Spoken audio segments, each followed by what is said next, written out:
Hi, I'm Dustin Abbott, and I'm here today to give you a kind of reference video on the concept of downsampling.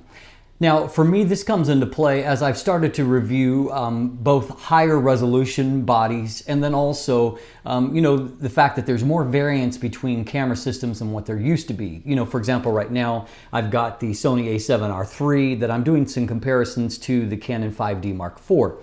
Well, the a7R III is 42 megapixels, the 5D Mark IV is 30 megapixels. And I recently did a comparison with the Nikon D850 to the 5D Mark IV. That's 45 versus 30 megapixels. Canon's 5DS, 5DSR is 50 megapixels. And so you've got some pretty huge variation between these systems. And so that comes into play, and it first came into play for me when reviewing Canon's 5DSR and realizing that downsampling allows you to increase apparent resolution and also decrease the amount of apparent noise in images.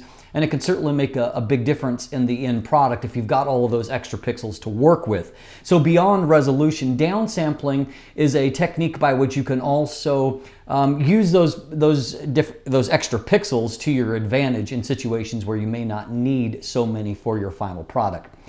And so another thing I wanted to make this video for is that so I don't have to kind of keep repeating this either in comments or in a video, because there's a lot of people, it becomes very obvious from the feedback I get on videos when I do these kind of comparisons, that a lot of people don't understand downsampling. So for example, when I was doing the D850 versus 5D Mark IV comparison, there were those that were actually accusing me of using downsampling as a means of favoring the Canon 5D Mark IV image, as if I was, decreasing resolution on the D850 to make the 5D Mark IV look better. Well, hopefully after you've watched this video, you'll understand that if anything, the opposite is true. It's actually giving an advantage to the D850 in that kind of setting, or you can just substitute whatever higher megapixel body that we're talking about. And so we're going to jump in, we're going to take a look at how downsampling actually works here and what you can achieve by doing it. Okay, we're going to have a quick little lesson here on downsampling. So here we have the native resolution out of the Sony a7R III, so 42.4 megapixels. I've used the Zeiss Milvus 135 millimeter f2 lens, so pretty close to optical perfection. And so this shot at this aperture, which in this case is f4, you can see that the amount of detail rendered here is really quite fantastic, and so we've got a lot of resolution to work with. Now, if we looked at these two images and we compared them, looking at areas like this, for example, or in the texture of the grip here on this vintage camera, and even along at things like this, we would look and say, well, look at this compared to this. There's clearly more resolution on the right side. And if we look over on this side, what do we find? We find something similar, that it looks sharper, more contrasty, more resolution on the right side. What we're looking at is the exact same image, just one difference. I've taken this image, which is the original, into Photoshop, where with the native resolution of the Sony a7R III, it's nearly 8,000 pixels. I have downsampled that image to 5,000 pixels on the long end. And so what's happened is I've compressed all of that extra information into a smaller area. As a result, although yes, the image itself here is smaller, what you're seeing is what looks like more contrast and more resolution. That is the upside of downsampling.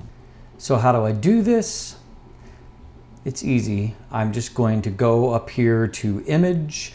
I'm going to select Image Size, and there I'm going to enter the value that I want, and as long as this box right here, it continues to be checked, it will just scale everything equivalently. So if I enter a value of 5,000 pixels, I hit OK, and I save the image. Now back in Lightroom, I've got another comparison to show you the second advantage of downsampling. And so here, let's just for a moment, let's take a look at just one of these images. And we're going to take a look at this one here. This is ISO 32,000 on the Sony a7R III. So as you can see, the the pixel noise, it looks, it's fairly rough. There's the pixels are very visible.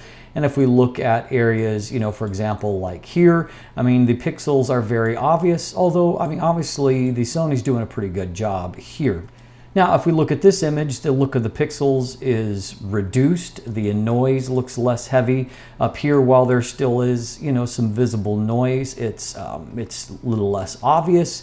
And comparing these side by side, if we were to look at both of these, we would look at one and say, okay, we've definitely got a smoother kind of grain or noise pattern in the image on the left than we do in the image on the right. And again, if we look into an area like this, it looks like there's definitely less noise on the left in all of these color sampled areas than there is in the image on the right. Again, this is the exact same image that has been downsampled in Photoshop with the technique I just showed you. And so as a result, the colors look more saturated, the noise is less apparent. And this is your secondary advantage of being able to downsample an image. Increases apparent resolution, even at this high ISO 32,000, while also helping you to have better apparent contrast, better apparent color saturation, and that is the advantage of downsampling. So as you can see, in a lot of situations, while it's great to have, that high resolution, you don't need it for every application, particularly if you're sharing, for example, photos on the internet, where it would be better to have more apparent resolution than it would be to have lots of extra pixels that add resolution that no one can actually see because of the sheer number of those pixels. There's also, of course, the advantage that when you're shooting in high ISO situations, you can reduce the amount of apparent noise and produce a cleaner end result without resorting to something like, noise reduction that's going to create that kind of smoothing effect that actually robs detail rather than enhances it. And so I find this to be an effective technique. And of course, there's one added kind of side effect / benefit, and that is that if you have gone into something like Photoshop, and so to edit there, you've gone from, whatever your raw file format was, you've gone into a TIFF format or, something similar to that. And, as a result, that file size has ballooned on you. With a typical TIFF file with the resolution of the a7R II, you're talking somewhere around 270 megabytes of storage per image, which is a lot. But by downsampling, let's say to just the size of, say, the Canon 6D, around 20 megapixels, and so that's a reduction in size to about 5,800 pixels on the long end, you end up with a file size that still has tons of resolution, lots more resolution than what's needed for most applications, while also taking up just a little over 100 megabytes. And so you've almost reduced everything by close to 2/3 in terms of storage size and still have a lot of resolution to work with for just about all applications. It's a technique that I frequently use. I've got lots of storage space. I've got 20 terabytes worth of storage on my system, but all of it does add up over time. And so as a result, it's a technique that I do use while still retaining, if I wanted to go back to the original raw file, I've still got the native resolution of that there to work with as well.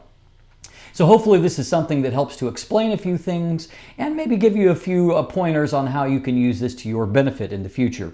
If you look in the description down below, you can find all the ways to follow me on social media or become a patron. And of course, if you haven't already, please click that subscribe button. Thanks for watching. Have a great day.